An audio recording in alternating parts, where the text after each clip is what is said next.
Okay, you might want to keep some of these materials if you're making more than one junk model, trying out different things. But remember all these little scraps, if they're not usable anymore, they can still be recycled. They can still go in your bin, your blue bin, and make sure that they all get recycled. Bit of a mess, I'm just going to tidy up. Okay, now I've been continuing developing my model as I go, and I've added some extra cards, some extra detail, and as I've been modeling I've been thinking as well, and I've been combining the two processes of kind of thinking about my floor plan, thinking about how the space could be used, and thinking about how I can maximize the use of my space. Now what I've done here is I've added a little skylight in the top. I'm thinking about my bed underneath here. I thought it'd be nice to lie in bed and look up at the stars and look out. I thought it'd be nice and interesting as well for this little floor area, the decking area. I did start to make a little handrail for it, but it turned out to be too difficult to make, so I just kind of left it out. I thought that it might be quite nice to have a glass floor in it as well, so I cut away that to let light in.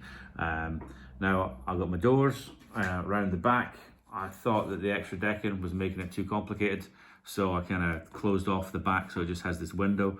I also brought in a little bit of wall at the bottom there so I can have things against it. So I thought it was maybe, quite nice to have like a corner couch in this area. So we have this kind of living zone here. I moved my staircase out, as I said I would do. So it took up less room in the actual end. So I kind of made this little structure here, wrap my card round like that to create a little walkway. I would imagine, envisage it would have like another glass wall here in the final thing, but I didn't put it in. So that sits in there like that. And I thought, well, if this is going to be my bathroom area down the end here, I thought we need some kind of privacy.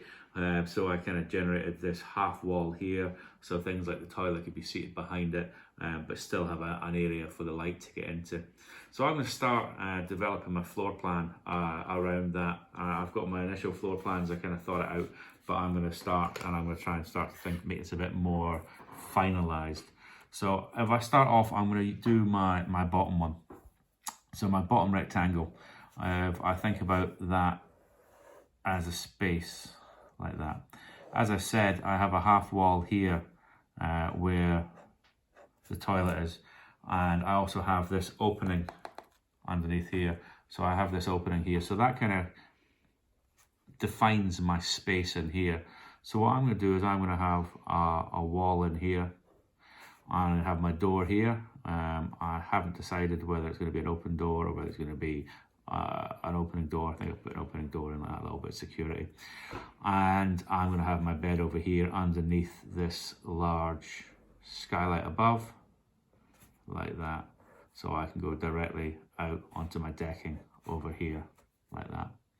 So I've got my space here. So I'm going to put my toilet over here.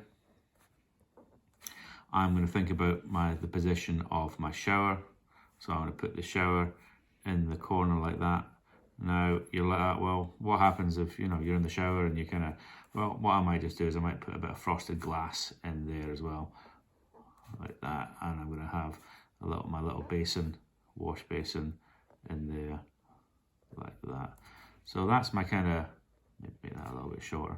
So my toilet, my shower, and my basin, and I've got my actual bed in there like that. So that's my kind of finalized ground floor plan. Now what I'm going to do is I'm not going to spend a lot of time working these up in front of you. I know it's not the most exciting thing to do is watch me sit and draw. So what I'm going to do is I'll finish these off and I'll post them separately at the end. My top floor wasn't so considered because, as if you remember, I had the problem with the spiral staircase. This time I'm going to think about my top, and I'm going to do it the same orientation so I get a kind of an idea of how the two actually sit together, like that. Now I've got this kind of decking area going out the side, so I'm just going to put that in as well, so you get a real sense of what's going on in this space. It's actually proportionally, it's a little bit longer, probably a bit more of a rectangle than a kind of shorter, slightly elongated square. So I'm going to put in my French doors, my double doors, into my outside space like that. And I'm going to start thinking about the interior space. Now, as I said, this is a kind of solid wall with a window on top. So I can use that space perhaps for my corner couch to go in like that.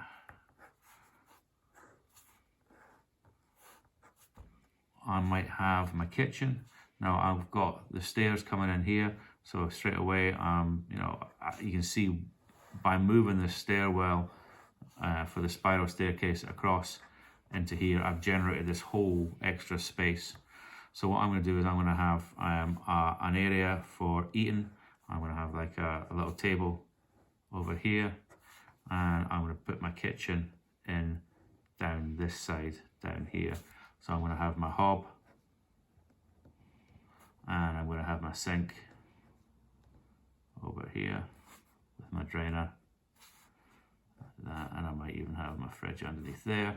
And I'm going to put a couple of little stools around this raised table bit, so I can sit and eat on this. I can relax in this area, again perhaps with another small coffee table in there like that. And that's my kind of space planned out. I've got my decking, extra bit of decking coming off the kitchen, so I can go out and have my breakfast in the sunshine, because it's always sunny in Scotland. And that's the developing my floor plan. So I'm going to work them up, and I'll post them as a separate thing at the end. So thank you